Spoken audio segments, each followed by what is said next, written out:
Jen Adams-Potter and Jolene Leibel will be presenting an Ignite presentation on managing data to enhance decision-making for EDADM 554. The question at hand will be how we as educators can use data to effectively make decisions. According to the Institute of Education Sciences, to gain a robust understanding of students' learning needs, teachers need to collect data from a variety of sources. It was stated by IES that teachers should adopt a systematic process for using data in order to bring evidence to bear on their instructional decisions and improve their ability to meet students' learning needs. RAND research found 9 reasons why some educators use data effectively and others do not. Accessibility and quality of data, motivation to use data, timeliness of data, staff capacity and support, curriculum pacing pressures, lack of time, organizational culture and leadership, and history of state accountability were all cited. Unfortunately, despite the intentions of No Child Left Behind to increase accountability, data is more often being used ineffectively. The system is failing to live up to design plans, and data-driven decision-making has become off kilter. Teachers are not trained properly in analyzing data, there are incentives to cheat tests, and cutoff points are the target rather than authentic student learning. No Child Left Behind has left a wake of overemphasis on standardized assessments, data that aren't useful for guiding instruction, and merit pay for teachers. In the wake of this turmoil, will schools be willing to ride the data tidal wave long enough to become effective in using data to look at student learning? We believe that schools must continue to look at data, but with a different focused lens. The new lens must include a focus on how to support growth for students, growth for teachers, and growth for systems instead of high-stakes consequences for failure. Just like Scooby-Doo wouldn't solve a mystery with only one clue, or without his Mystery Inc. gang, we will convince you that support for data direction needs to come from multiple data sources as well as through collaborative teacher discussions in data teams. The major threads from our class discussions spiral from one topic and into another, but are very much focused on using data effectively to make decisions about student learning.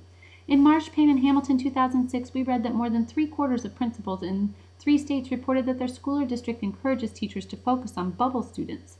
It was stated in several threads and discussions by our classmates that schools need to watch, demand, and assure growth for each and every student placed in their care, not just bubble students.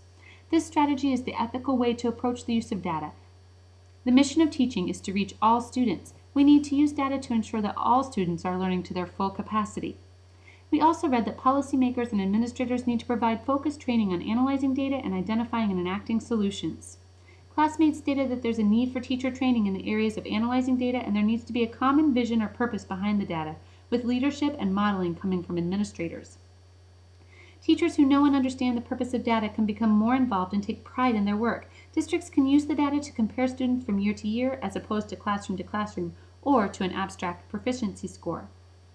It was written in Recommendation 3 of using student achievement data to support instructional decision-making that a strong culture of data use conveyed through a clear school-wide vision is critical to ensure that data-based decisions are made routinely, consistently, and effectively. It was discussed by several of our colleagues that in addition to believing in the above data vision and culture, administrators must bring themselves down to the individual student data level and begin discussing data with each student. A school's administration must firmly believe in and have a sound understanding of the entire process of collecting, analyzing, and using data.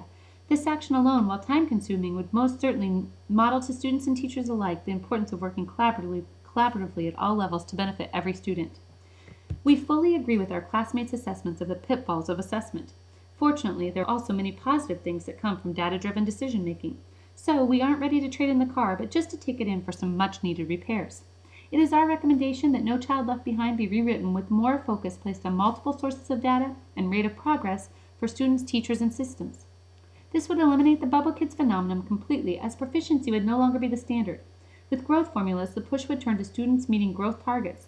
This would take the student into account, resulting in a healthier area of emphasis for students. The issue of merit pay would still exist, but would become a sophisticated system of comparing classroom data on student growth and achievement, as well as data on teacher growth and achievement. This may make it easier to get rid of teachers who are growing but only slightly. With the increased emphasis on multiple sources of data, formative assessment would become as imperative as standardized assessment. Plotting student growth targets would ensure that formative assessments were timely and relevant. This emphasis would add urgency and direction to teachers collaborating to develop common assessments that could guide and improve instruction.